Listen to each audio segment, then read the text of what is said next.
I think they started the game superb, and Matt knows that as a coach or as a player. Anybody going to France, whether you're with your province or your country, whether you're with the under-20s or whatever team you're with, the women's teams, whatever. The last thing you want to do going to France is start badly and the opposition get their tails up, because that's just the temperament of the French sports people.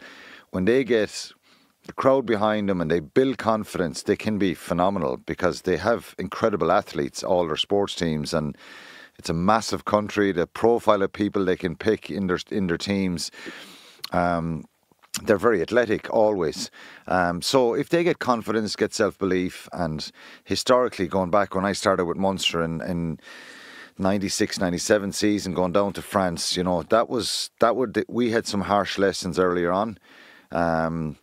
You're half asleep for the first 10 minutes. You're waiting for players around you to do something, and suddenly you're standing on your post 2 or 3 times in the first 10, 15 minutes, and it's crazy. So obviously things have changed, and I think Drico changed that whole narrative in 2000, didn't he, Matt? With those 3 tries, that was a big line in the sand. But with Irish sports people, it isn't about kicking the ball up in the air anymore and hoping for the best and hoping for a bit of luck and stifling the opposition.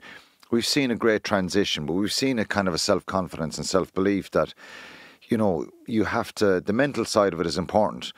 We're still a very small rugby nation. We're still going to be tarnished with never being beyond the quarter-final.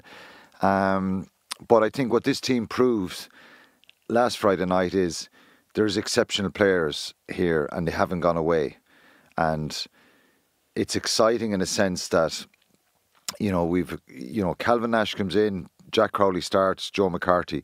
There's 3 players now who were involved in a historic win here. Biggest winning margin ever. So that kind of gives you great hope that the transition of this group and getting a few more young players in, that'll evolve naturally.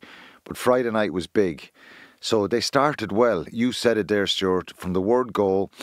And, you get a certain feel in commentary that, maybe I'm a pessimist sometimes. I get criticised online for I think I had 3 or 4 people critiquing me at the weekend that I was a bit negative on Ireland and I'm nearly a France supporter at times the way that I was talking France. I didn't listen back to my commentary, but I was sure from the word go that I was praising Ireland for the way they started and the ability to come out in the field, the body language, the execution, the bravery in a sense. You're not in your shell here. You're not kind of going, God, we're going to kick we're going to kick long and we're going to make no mistakes in our own half.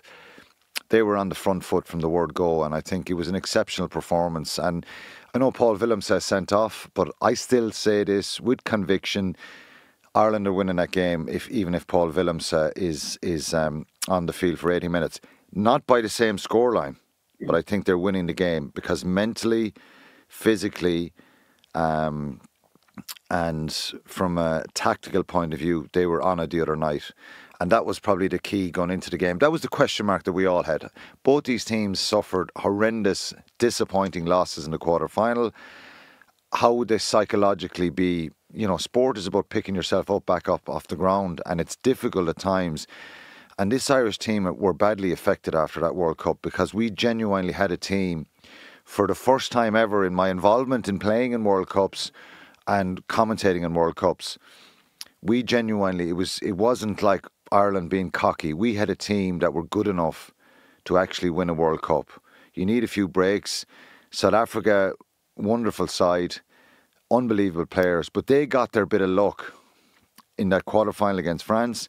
England had them beaten in a horrific semi-final, and they got their luck. It deserted us. So my point is, this is a very good side, and it's heartening to see that the couple of players that have come in. There's Robbie Henshaw. I thought he was exceptional at 13. Everyone was fearful that, with respect to Robbie, has been such a consistently good player for so long. He's a British and Irish line twice. But Ringrose has that kind of magical dancing footwork, and he has been really central to Ireland's attack in the last 2 years.